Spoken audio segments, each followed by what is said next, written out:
In today's video, we're going to talk about the 10 things that I thought I knew, but it turns out I didn't.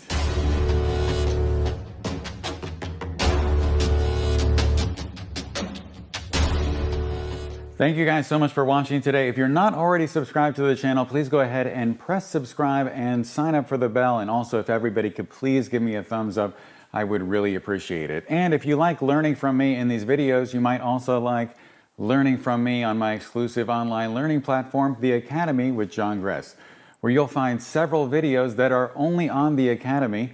You'll be able to participate in a weekly live Q&A and critique session, and you'll also get discounts to my workshops and early access to my YouTube videos. So for more information, just go to johngress.com/academy.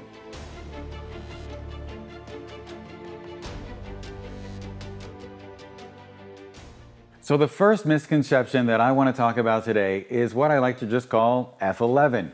So around 5 or so years ago, when I got my first painted backdrops, I realized that when I had a lot of depth of field and I stopped down around F11 or so, that there was detail in both the backdrop and in the model or on the model's clothing and in their hair and that sort of thing, and things looked really great. Now, I'd heard before that most lenses reach their optimal sharpness probably around 5.6 or f8, but I didn't really believe it. And when I saw the results that I was getting, I just sort of said, okay, I'm going to shoot at f11 from now on. It wasn't until I started testing out lenses for this channel, including the RF 85mm 1.2 back here, that I actually started to believe what I'd been told all along, which is that lenses are in fact sharper around 5.6 or f8. And so I should have been using that f-stop for the last few years, but instead I was stubbornly using f11.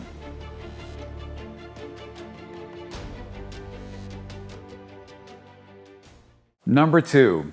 When I was just a new little baby photographer, I looked at these C-stands in the camera store and I was like, I don't need to buy those. Those are only for indoor photographers.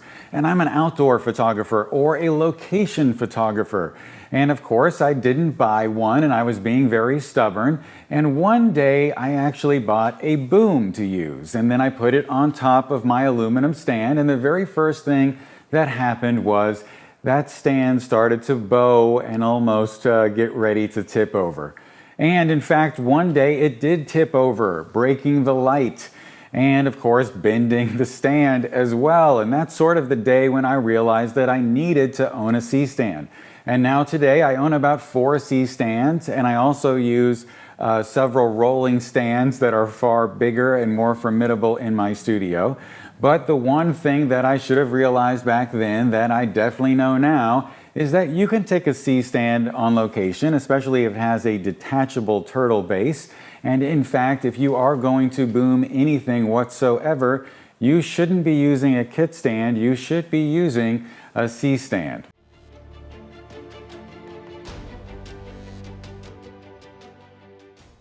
About 10 years ago, I started looking at all of these lifestyle images, and they would show up in the background behind the tellers at my bank as well, the same sort of style, which would be limited depth of field, and it would be desaturated, and there would be some grain and maybe some clarity, and it would just sort of look gritty and so-called real. And so I started to make all of my images look that way. And I also started to use some split toning where I would just play with the colors a little bit too. And then probably a few years later, I realized, you know, this looks rather unnatural and I don't really like it. And so I had to go back and change a lot of the images on my website. And this is when I learned the lesson that I probably shouldn't be using Photoshop to do a lot of my retouching, and that I should do as much of it as possible in a non-destructive program like Lightroom or Capture One, and that way I could go back and change things later without losing all of that skin retouching information in case styles change. And guess what? Just a few weeks ago, I went ahead and I posted a throwback picture from all of 2019, 2 years ago, and I realized that that picture, to me, from my modern sensibility, looked rather flat and desaturated, and I had to change it. So the moral of the story is that color grading can be great It's just going to be something that's going to change as fads change. And so if you want to avoid having to redo your entire portfolio, you should probably try avoiding so-called destructive editing techniques and stick with those non-destructive editors whenever possible.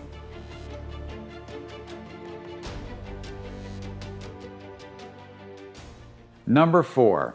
Back when I was refusing to use a C-stand, I also thought at the time that every single light that I put into a scene, like these lights behind me, that they needed to scream out to the viewer and say, "Hello, I'm here." And so oftentimes I was using my hair lights or my kickers and I would have them brighter than the subject's face. And it was all just very punchy and pronounced and nothing was very subtle and it was way over the top. And I remember saying to somebody at the time that I would rather use a sledgehammer than a scalpel. Well, guess what? I was definitely wrong, because as I got better with lighting and as I grew as a photographer, I realized that I was going to be far better off using subtlety in my work, and not every single thing had to scream. Now, sometimes I'll post a photo to Instagram, a behind the scenes photo, and people will be like, "Why is he using all of those lights? I could have done it with 2 or 3. Well, sometimes if you want to get a little highlight here and a little highlight there, you're going to need to use a lot of lights. So the takeaway from this is, if you are using accent lights, a hair light, a background light, or an edge light, you can be subtle and it's probably going to fit more with the style of today. I believe it was back in 2000 when the EOS 1D came out, the very first one, and I had 2 of them. And I remember saying to myself at the time that 4 megapixels was fantastic. This is better than the film scans that we make, and the overall noise and image quality was actually better than color negative film. And so I believed at that moment, I remember walking around saying to myself, wow, I could probably use this digital camera for a really long time. What a foolish thing to say, because I can guarantee you that I didn't own that camera more than about 3 years, and then they replaced it, and every other 3, maybe even 2 to 5 years of my career since, I've bought a new camera as technology evolves. So just remember, work that into your budgeting overall. There's probably going to be a lot of turnover with the cameras that you own, but at least the lenses that you own are going to hold most of their value.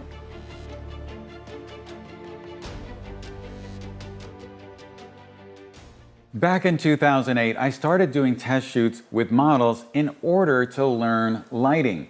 And very quickly, I posted those to a website at the time, which was really the only social media, called Model Mayhem. Of course, there was probably a Friendster or MySpace and that sort of thing, but photographers were often on Model Mayhem.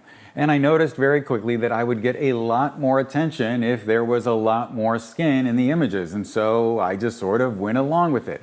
And this is something that I probably shouldn't have done. In fact, one day I woke up and I realized that when you Googled my name, all you saw was a lot of shirtless models. You didn't see the work that I actually produced for money. And so at that point in time, I started to get all of that work off the internet so that when people searched for me, they found things that were more in line with what I actually shoot most of the time. So the takeaway is, yes, it is very easy to get attention online by doing things that are a little edgy. But just be careful when you do that, because it might change the perception that people have of you into being something that is untrue about your work.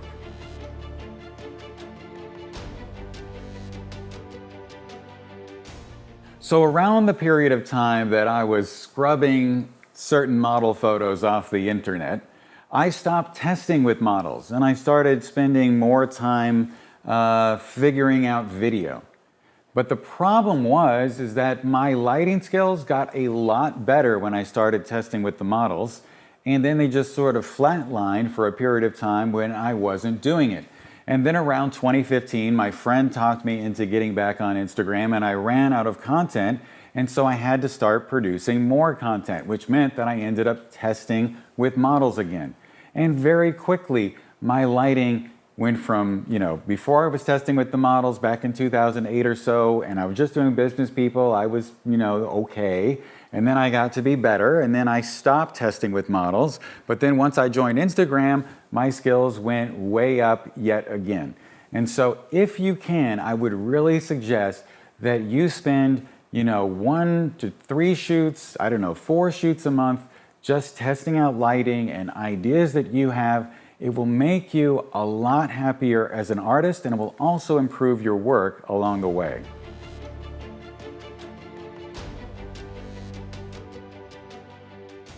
So back in the 2000s, I was doing a lot of editorial style portraits for national newspapers and some smaller magazines. And I sort of looked and I saw what the pictures looked like in those publications, and I kind of felt like I could scale back my footprint when I went out to do the shoots and just make my life easier, and then I would be delivering the quality that would be, up to their expectations. And so I went ahead and did that. I just took the easy way out, and the clients never said anything to me about the quality of my work.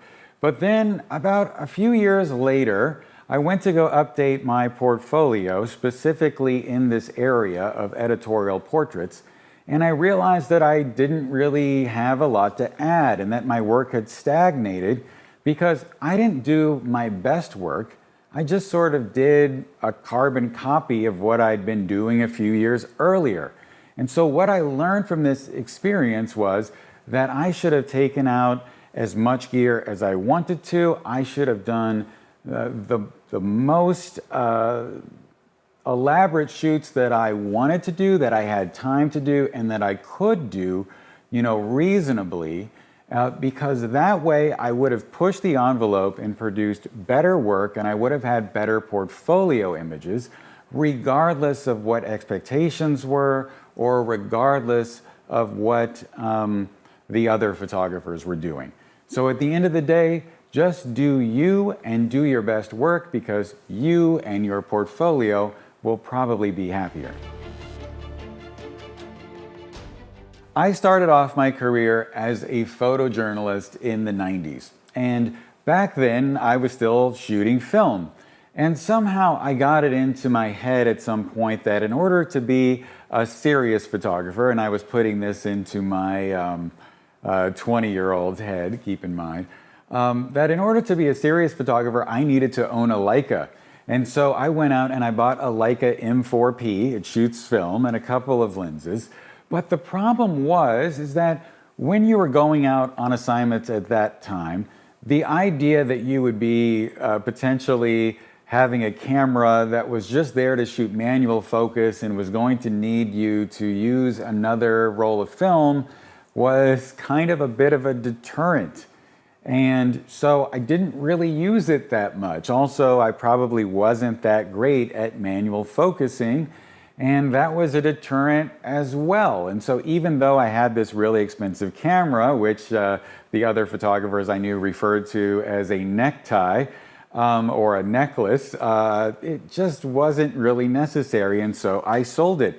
Then a few years later, I convinced myself of the same stupid idea that I needed to own one of these cameras, and once again I bought it, and once again I didn't really use it because it was more of a hassle than it was worth, and so I sold it probably at a loss, which sort of made me look like a loser.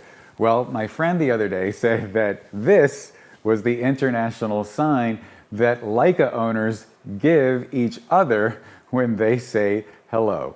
So if I could do it all over again, I would definitely have avoided buying those cameras. So if you're sitting there now thinking maybe that you need to own, well, I don't know, what would be popular now? Own a film camera? Probably think about that twice, because that might not be the ticket to you making better pictures. Having better concepts and better lighting might be the real answer. So the 10th thing that I thought I knew, but I was wrong about, is actually not one thing, but it's a lot of things. I was listening to a podcast last week and they were interviewing an author, and he said that it was very common for humans to take an assumption or a little bit of knowledge and then extrapolate that into a broader truth and convince themselves that they were right about something or that something was absolutely true. And he said that people were far more successful if they acted like scientists. And he said that those people take every one of those little assumptions and turn it into a hypothesis that should be tested. And when they investigate those things, then they actually learn more and continue to grow and evolve. And I can see this in my own life. So I made those small assumptions like F11 was the way to go, or that I needed to own those 2 Leicas. And as I've started to make more videos for this channel, I've started to explore a lot of those things that I learned years ago and just believed was absolutely true. So, one of those things was shooting at F11. Another one of those things was that a particular softbox that I own, I believe that it was far more directional than all my other softboxes, so I was using it whenever I needed to have more directional light. It turns out it's just slightly more directional than my other softboxes, and that directionality really doesn't matter. But just because I shined it at the background one day with the modeling light on and I saw the brightness of the background change, I thought, oh, this is obviously really directional, but I was wrong. And as it turns out, when I tested that modifier against a bunch of other modifiers to see what the light quality was like, I learned that that one modifier was my best one, and that I should have been using it all of the time, not just when I needed directional light. So just know that throughout the course of your career, you're going to make a lot of mistakes, and you're probably going to make a lot of assumptions and do a lot of the things that I did. I'm sure I'm going to continue to make these mistakes. But I hope that you, just like I hope that I, try to do your best, and I'm going to try to do my best to continue to learn and evolve and just sort of try to explore these things that I think I know so that I can learn more information and get better. Because really that scientific exploration that hopefully you will do and I will do is what's going to help us grow as artists and become better photographers. So thank you guys so much for your time. I hope all of that made sense. Take care, call your mom, all of that good stuff, and I'll talk to you soon.